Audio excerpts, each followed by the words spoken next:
اللہ رب العالمین وصلی اللہ علی محمد وآلہ الطاہرین ولعنۃ اللہ علی اعدائہم اجمعین الی قیام یوم الدین وقال سبحانہ وتعالی هل یستوی الذین یعلمون والذین لا یعلمون وقال سبحانہ وتعالی فاسألوا اہل الذکر ان کنتم لا تعلمون۔ موضوع گفتگو تقلید، اور اس سے پہلے کہ تقلید کے احکام بیان کیے جائیں، مختصر سی گفتگو تقلید کے بارے میں، اور جو بعض سادے سے اعتراضات ہیں تو ان کے سادے ہی سے جواب دیے جائیں۔ البتہ کوشش یہ کی جائے کہ بحث سادی اور آسان اور مختصر ہو، لیکن اگر خداوند تبارک و تعالیٰ نے کبھی توفیق عطا فرمائی تو انشاءاللہ تقلید کے موضوع پہ تفصیل سے کبھی انشاءاللہ گفتگو ہوگی، اور اس میں جو ہونے والے اعتراضات ہیں اور ان کے جوابات آپ کی خدمت میں پیش کیے جائیں گے۔ پہلا سوال کہ تقلید کیا ہے؟ تقلید جاہل کا عالم سے پوچھنا، یا بالفاظ دیگر جو نہیں جانتا وہ جاننے والے سے پوچھے۔ اور جب کہا جائے جاہل تو اس سے مراد وہ جاہل نہیں کہ جو ہمارے عام طور پہ تصور ہے کہ کسی بالکل وحشی شخص کو جاہل کہا جائے، بلکہ جاہل سے مراد نہ جاننے والا۔ مثال کے طور پہ اگر کوئی فلائنگ جانتا ہے تو وہ اس فیلڈ کا عالم ہے، اور اگر ہم نہیں جانتے تو کہا جائے گا ہم جاہل ہیں فلائنگ کے مسئلے میں۔ تو نہ جاننے والے کا جاننے والے سے پوچھنا یہ ہے تقلید، اور یہ ایک فطری عمل ہے اور تمام دنیا میں رائج ہے، ہمیشہ سے تھا اور ہمیشہ ہے۔ سوال یہ پیدا ہوتا ہے کہ ہم میں سے ہر شخص قرآن اور کتب احادیث سے آشنا نہیں، اور ایسا ہو بھی نہیں سکتا کہ تمام مسلمان قرآن و احادیث کے ماہر ہو جائیں۔ اگر وہ مختصر سے چند کلاسز کے بعد کچھ جان بھی لیں تو یہ نہیں کہا جا سکتا کہ یہ ماہر ہو گئے اور اتنے ماہر ہو گئے کہ اپنے احکامات کو ان سے حاصل کر سکیں۔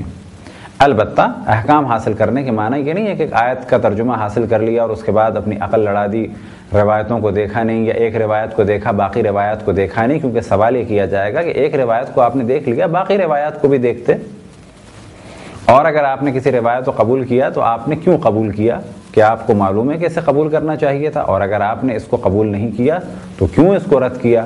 کیا آپ کے پاس اتنا علم ہے کہ آپ یہ کہہ سکیں کہ ہم نے اس روایت کو اس وجہ سے قبول کیا اور اس وجہ سے رد کر دیا؟ ممکن ہے کسی کے ذہن میں سوال آئے کہ کیوں کسی حدیث کو قبول کیا جائے یا کیوں کسی حدیث کو رد کیا جائے، تو اس کا جواب یہ ہے بہت اختصار کے ساتھ، وہ یہ کہ ائمہ علیہم السلام کے قول میں تو اختلاف نہیں، لیکن جو اقوال حدیث کی صورت میں ہم تک پہنچے ہیں وہ در حقیقت بعض الفاظ اور مفہوم کے ساتھ ہیں، بعض فقط الفاظ ہیں لیکن مفہوم بدل چکا ہے، اور بعض میں فقط مفہوم ہے اور الفاظ اس میں موجود نہیں۔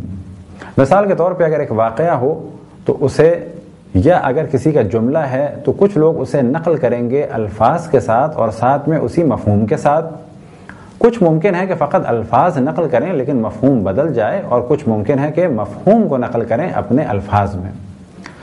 اسی طریقے سے مختلف ادوار میں مختلف افراد نے بعض دفعہ احادیث جعلی بنا کے ڈالی، اسی طرح سے بعض دفعہ املے کی غلطی کی وجہ سے مفہوم بدل گئے، لہذا اس میں شک نہیں کہ ائمہ علیہم السلام میں اختلاف نہیں، لیکن ایک روایت ممکن ہے امام جعفر صادق علیہ السلام سے منسوب ہو، اس کا مفہوم کچھ اور ہو اور وہ کسی چیز کے حلال ہونے کی جانب اشارہ کر رہی ہو، لیکن دوسری روایت امام علی نقی علیہ السلام یا امام محمد باقر علیہ السلام سے ہو کہ جس کا مفہوم کچھ اور ہو۔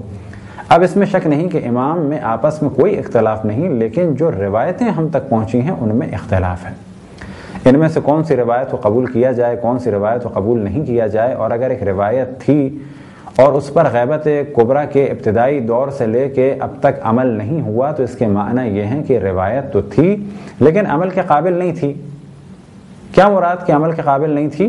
یعنی مسلم یہ بات لوگوں کی نظر میں تھی کہ یہ روایت امام سے منسوب کی گئی ہے لیکن اس روایت کی کوئی حیثیت نہیں، یا ایک آیت آپ نے دیکھی اور باقی آیات کو نہیں دیکھا، تو معلوم یہ ہوا کہ بہت سارے مسائل ہیں، اور حقیقت یہ ہے کہ فتویٰ دینا خود ایک مشکل کام ہے، البتہ صحیح فتویٰ اور ایسے شخص کے لیے کہ جو تعلیمات قرآن و اہل بیت سے آشنا ہو۔ تو سوال یہ کیا جائے کہ اب آج کے دور میں کیا ہم واجبات پر عمل کریں، حرام سے بچیں؟ تو جواب ملے گا بالکل۔ تو واجبات جاننے کے لیے اور حرام جاننے کے لیے کیا کریں؟ کیا ہر آدمی ہم میں سے تمام احکامات کو قرآن اور حدیث سے حاصل کر سکتا ہے؟ جواب ملے گا نہیں، یہ تو ممکن نہیں ہے۔ بس کچھ افراد ایسے ہوں جو تعلیمات قرآن و اہل بیت کے ماہر ہوں اور وہ اس سے فتویٰ حاصل کر کے ہماری مشکلات کو حل کریں، یہ ہے تقلید۔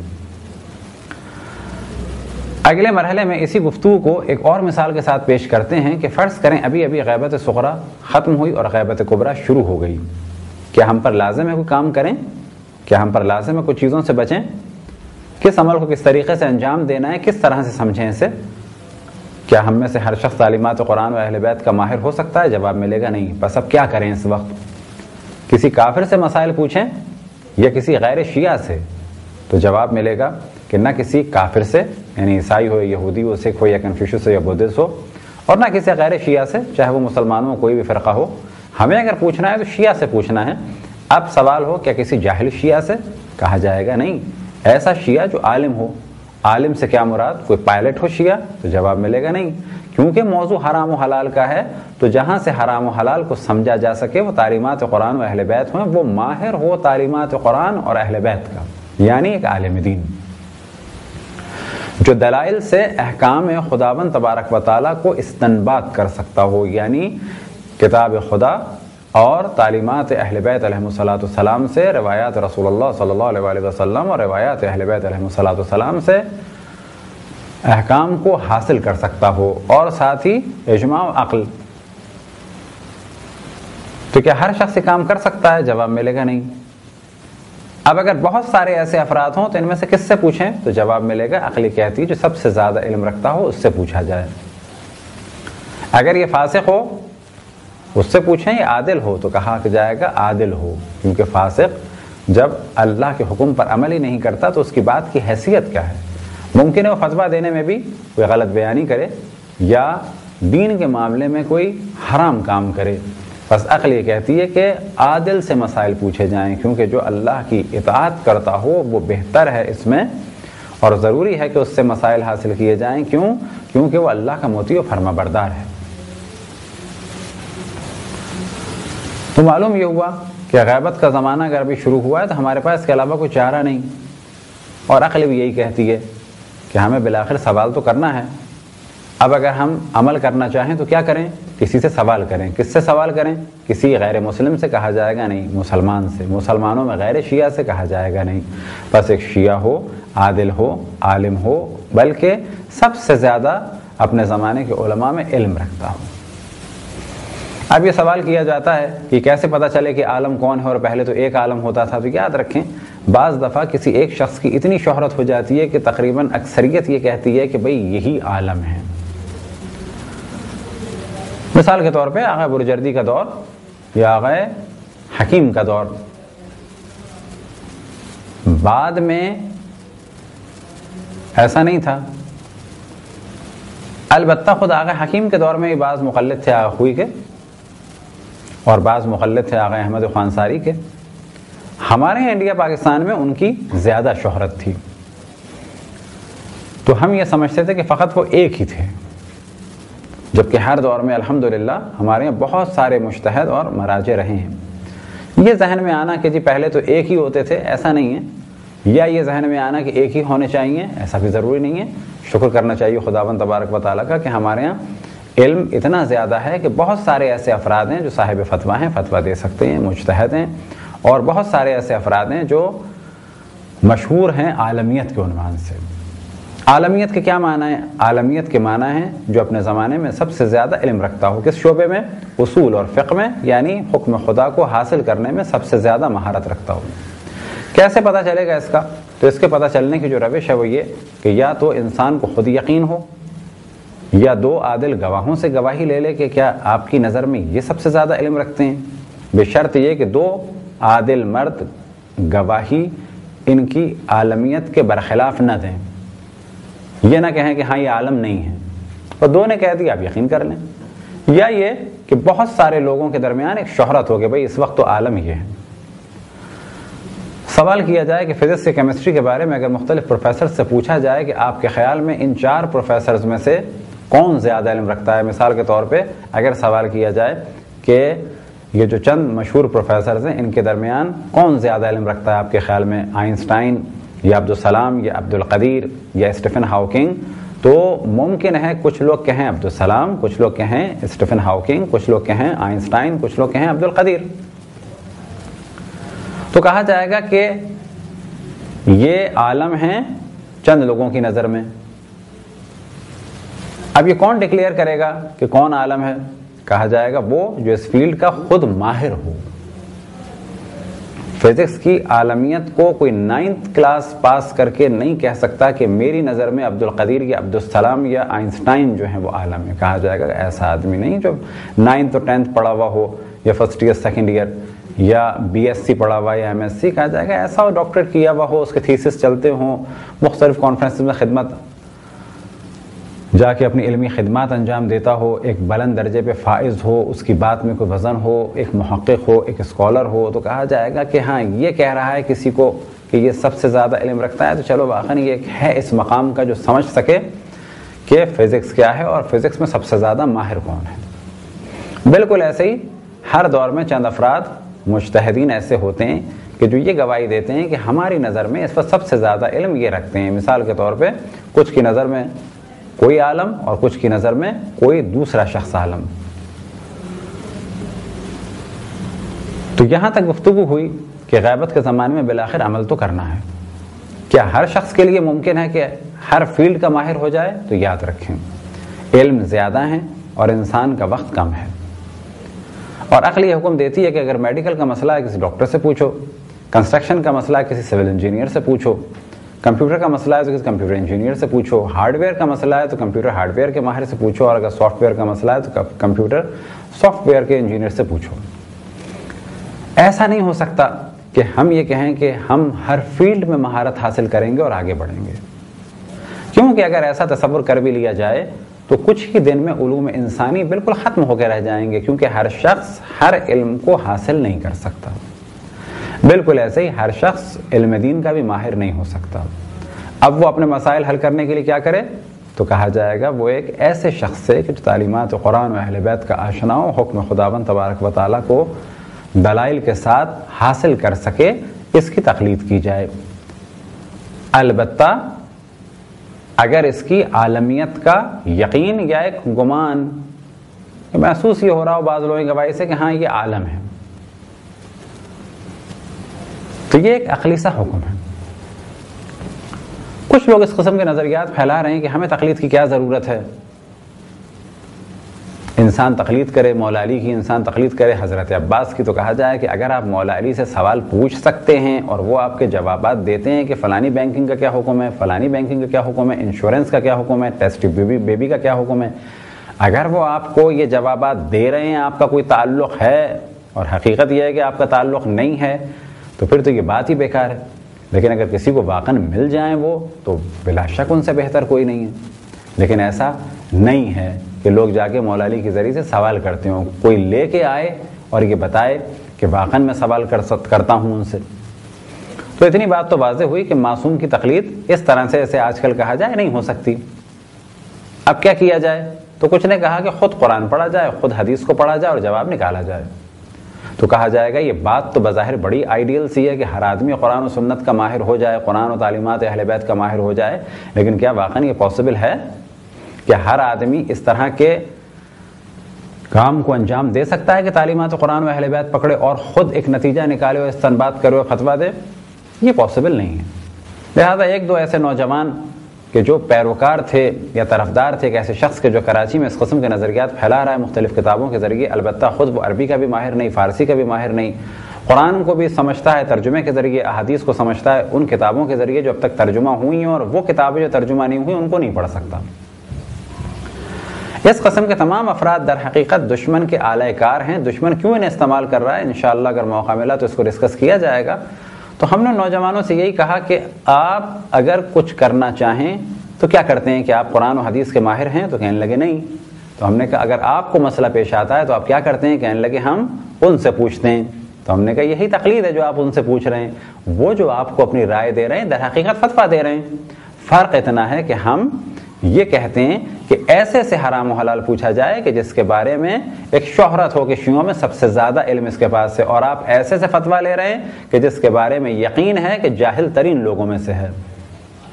پھر ہم نے سوال کیا کہ اگر ان کے گھر میں ایک لڑکی 9 سال کی ہو جائے یا ایک لڑکا 14 سال کا ہو کے بالغ ہو جائے، لڑکی 9 سال کی بالغ ہو جائے، تو کیا وہ اس کے ہاتھ میں قرآن اور کتب روایات دے دیں گے یا اس کو غسل و وضو کا طریقہ بتائیں گے؟ ان کے قول کے مطابق تو اس بچی کے ہاتھ میں قرآن و احادیث دے دینی چاہیے کہ وہ خود نکالے، اور خود نکالے گی تو ممکن ہے 10 سال لگ جائیں۔ کیا ان کے گھر کا ہر شخص جو بھی کام کرتا ہے اس کے پاس دلیل ہے قرآن و حدیث سے؟ تو جواب ملا کہ نہیں۔ کیا کرتے ہیں ان کے گھر والے؟ ان سے پوچھتے ہیں۔ یہ جو اپنے والد سے وہ پوچھ رہے ہیں زیدی صاحب سے، تو کہا جائے گا یہی تقلید ہے۔ تقلید کے سینگ نہیں ہوتے، لیکن فرق یہ ہے کہ ہم یہ کہتے ہیں کہ حرام و حلال اس سے پوچھو جس کے بارے میں علم ہو یا یقین ہو کہ یہ شیعوں میں سب سے زیادہ مہارت رکھتا ہے اصول اور فقہ میں، تعلیمات قرآن و اہل بیت میں۔ لیکن یہ لوگ کس سے پوچھ رہے ہیں؟ جاہل ترین آدمی سے۔ تو یہ ایک بہت ہی سادہ سا سوال اور بہت سادہ سا جواب کہ ہر شخص نہ مہارت حاصل کر سکتا ہے، اور اگر وہ کسی سے پوچھتا ہے تو یہی تقلید ہے۔ کیا وجہ ہے کہ لوگ دشمن ہو گئے؟ کچھ تو نادان ہیں اور دشمنوں کے ہاتھ میں ہیں۔ اب ممکن ہے کوئی کہے کہ یہ دشمن کیا چاہتا ہے، تو جواب یہ ملے گا کہ اس کے لیے ہمیں تاریخ میں جانا پڑے گا۔ ابھی 1000 سال کی تاریخ دیکھنے کی ضرورت نہیں، البتہ کہا جا سکتا ہے کہ شیعت آج جہاں پہنچی ہے وہ انہی مراجع الزام اور بزرگان کی وجہ سے پہنچی ہے۔ بلکہ پہلا سوال یہ کیا جائے کہ غیبت کے زمانے میں ہم کیا کریں؟ انہی افراد سے سوال کیا جائے کہ ہم کیا کریں؟ نماز پڑھیں کہ نہ پڑھیں؟ عبادت کریں کہ نہ کریں؟ کیسے سمجھیں؟ ممکن ہے وہ جواب دیں کہ جی پوچھنے کی ضرورت نہیں، تو اس کا مطلب ہے کیا کریں؟ چھوڑ دیں سب کچھ۔ اور اگر پوچھنے کی ضرورت ہے تو کس سے پوچھیں؟ کسی عالم دین سے پوچھیں، تو جواب ملے گا ہاں۔ زیادہ علم رکھتا ہو، جواب ملے گا ہاں۔ ممکن ہے کوئی کہے کہ جی ہم بھی محنت کر کے یہ سب کچھ جان سکتے ہیں، جب آپ محنت کر کے جان جائیں گے تو آپ کو عالم دین کہا جائے گا۔ عالم دین کوئی الگ مخلوق نہیں ہے، وہ کہ جنہوں نے قرآن اور اہل بیت اور علوم دینی کو سیکھا۔ آپ اس وقت آپ کو شوق عالم دین بننے کا، آپ بن جائیں، اور اگر آپ مجتہد بن گئے تو ہم آپ سے پوچھ لیں گے۔ موضوع یہ نہیں ہے کہ آپ نہیں کر سکتے، آپ بن جائیں، آپ سے پوچھ لیں گے، لیکن کب؟ کہ جب آپ علمی اعتبار سے اتنے آگے نکل جائیں کہ لوگ کہنے لگیں کہ اس وقت نجف اور قم میں سب سے زیادہ ماہر یہی ہیں، یہ ہماری نظر میں یہ ماہر ہیں، اور کچھ کہیں گے ہماری نظر میں یہ ماہر۔ تو یہ کہنا کیا مجتہدین کی اجارہ داری ہے، علماء کی اجارہ داری ہے؟ نہیں، آپ بن جائیں عالم دین، آپ کا بچہ بن جائے عالم دین، لیکن آپ کی تقریر ہم جب کریں گے جب آپ کی علمیت کا یقین ہو جائے گا۔ تو وجہ کیا ہے کہ دشمن مخالف ہیں؟ تو پہلے مرحلے میں توجہ رہے اور مثال دی جائے ایران کی، کہ ایران میں اب تک یورپ اور امریکہ والے قبضہ نہیں کر پائے۔ برٹشر نے بہت ساری جگہوں کو اپنا غلام بنایا، بہت سارے ممالک کو اپنی کالونی بنایا، لیکن وہ ایران میں نہیں کر سکے۔ وجہ کیا ہے کہ وہاں پر مرجعیت تھی، ہمارے بزرگان وہاں پر موجود تھے، انہوں نے کام نہیں ہونے دیا۔ مثال کے طور پہ ناصر الدین شاہ قاجار نے 5000 پاؤنڈ کے عوض ایک معاہدہ کیا برٹشر سے۔ میجر رگی کے ساتھ یہ معاہدہ ہوا، اور معاہدہ یہ تھا کہ جتنا بھی ایران کا تمباکو ہے وہ برٹشر خریدیں گے اور وہی اس کو بیچیں گے، وہی اس کو ریفائن کریں گے، ایران میں بھی ایران سے باہر بھی۔ ناصر الدین شاہ قاجار نے اس معاملے پر سائن کر دیا۔ آیت اللہ العظمیٰ مرزا حسن شیرازی اول رضوان اللہ تعالیٰ علیہ نے فتویٰ صادر کیا اور اس کام کو حرام قرار دیا، اور ارشاد فرمایا اپنے فتوے میں الیوم استعمال التمباکو وتوتون بأی نحو کان فی حکم محاربۃ الامام زمان، آج سے استعمال کرنا تمباکو کا ایسا ہے جیسے کہ امام زمان علیہ السلام سے جنگ۔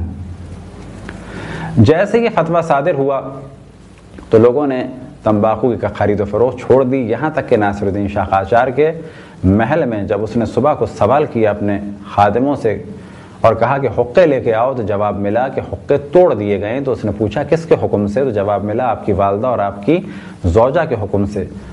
ماں سے تو وہ نہ پوچھ سکا، اپنی بیوی سے پوچھا کس کے حکم سے حقے توڑے؟ تو بیوی نے جواب دیا اس کے حکم سے کہ جس نے مجھے تمہارے لیے حلال قرار دیا۔ کیا مراد؟ حلال قرار دینے والا تو خدا ہے۔ یہاں مراد یہ ہے کہ ہمارے ہاں غیبت کے زمانے میں مرجع کا حکم ایسا ہے جیسے امام زمان کا حکم، اور امام زمان کا حکم جیسے کہ رسول اللہ کا حکم، اور رسول اللہ کا حکم ایسے جیسے کہ اللہ سبحانہ و تعالیٰ کا حکم۔ ناصر الدین شاہ قاجار کو اس بات کا احساس ہو گیا کہ آیت اللہ العظمیٰ مرزا حسن شیرازی اول کا فتویٰ اس کے محل تک آ گیا، اور اب محل کے افراد بھی اس کا حکم ماننے کے لیے تیار نہیں ہیں، بلکہ وہ حضرت آیت اللہ العظمیٰ سید مرزا حسن شیرازی اول کا حکم ماننے کے لیے تیار ہیں۔ جب یہ فتویٰ صادر ہوا تو اس دوران فارسی کی بائبل ترجمہ ہو چکی تھی. اس کمپنی کے ساتھ ساتھ تمباکو کی خرید و فروخت کے ساتھ ساتھ جو برٹشر کی خاص روش ہے کہ وہ اپنے ننز اور پادریوں کو لے کے آتے ہیں اور عیسائیت تبلیغ شروع کر دیتے ہیں. مختلف جگہ تبلیغات کا کام شروع ہو گیا تھا. مرزا حسن شیرازی اول نے ان تمام چیزوں کو ختم کر کے رکھ دیا. اب برٹشر یہ سمجھ گئے کہ جہاں بھی ہم جو کچھ کریں گے تو مراجع کا فتویٰ آ جائے گا اور ہمارے لیے مشکل ہوگی. یہ واقعہ ہے تقریباً 1897 کا. آیت اللہ العظمہ مرزا حسن شیرازی اول کے شاگرد آیت اللہ العظمہ مرزا محمد تقی شیرازی جو ان کے شاگرد تھے، پہلے کو کہا جاتا ہے شیرازی اول اور دوسرے کو کہا جاتا ہے شیرازی دوم. کربلا میں تھے آیت اللہ العظمہ مرزا محمد تقی شیرازی یعنی شیرازی دوم. انگریزوں نے جب کافی حد تک عراق پہ قبضہ کر لیا تو ان کا فتویٰ سبب بنا کہ انگریزوں کو عراق سے نکلنا پڑا 1920 میں. انہوں نے پہلے ایک فتویٰ دیا، تمام شیعہ قبائل اور عشائر کو تیار کیا کہ اسلحہ تیار رکھو. اس کے بعد ایک ٹیلی گرام برٹشر کو کیا، انگلینڈ ٹیلی گرام بھیجا کہ اپنی فوجوں کو یہاں سے نکالو اور تسلط کو ختم کرو. اور جب انہوں نے یہ نہیں مانا تو پھر انہوں نے ایک حکم دیا جہاد کا کہ جس کے بعد برٹشر کو نکلنا پڑا. لہذا 1920 میں عراق سے انگریز نکلے. البتہ جاتے جاتے ایک خاندان کو یعنی فیصل خاندان کو عراق پر مسلط کر گئے اور اس تسلط میں عرب ممالک کا بھی دخل تھا، خصوصاً سعودی عرب کا، اور برٹشر کا دخل تھا. وہاں سے یہ ظلم کا سلسلہ شروع ہوا اور تقریباً 80 سال چلا. پھر آپ انقلاب ایران کو دیکھیں کہ جو امام خمینی کی قیادت میں آیا. اسی طرح سے انقلاب کے بعد دیکھیں جیسے آیت اللہ خامنائی جس طرح سے دشمن کے مقابلے میں ڈٹے ہوئے ہیں، یا عراق کو دیکھیں تو وہاں آیت اللہ سیستانی نظر آئیں گے. تو اتنی بات واضح ہوئی کہ آج جہاں جہاں تشیع میں ایک عروج نظر آ رہا ہے تو اس کے پیچھے ایک ہستی موجود ہے، اور وہ کون ہے؟ ایک مجتہد. اسی طرح سے لبنان کی مثال کہ وہاں پر بزرگان و مجتہدین موجود ہیں، یا یہ کہ دیگر مجتہدین کی اجازت سے وہاں کام ہو رہا ہے. تو یہ وہ چیز ہے کہ جسے آپ نہ جانتے ہوں لیکن برٹشر جانتے ہیں کہ ہمیں کن کی وجہ سے پرابلم ہوئے. آج امریکہ جانتا ہے کہ ہمیں ایران کی وجہ سے کیا مشکلات ہیں، اور یہ کون لوگ ہیں جو ہمارے مقابلے میں کھڑے ہیں. تو ان کو معلوم ہے کہ یہ غیبت امام زمان علیہ الصلوۃ والسلام کے دور میں مجتہدین ہیں کہ جن کو نائب امام کہا جاتا ہے، جن کی شیعہ تقلید کرتے ہیں.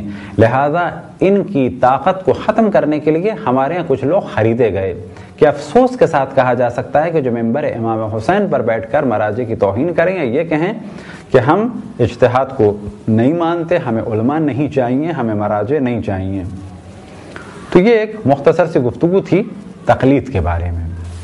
ضمناً اور جو موضوعات آتے چلے جائیں گے وہ مختلف مسائل کے ضمن میں انشاءاللہ بیان ہوتے رہیں گے.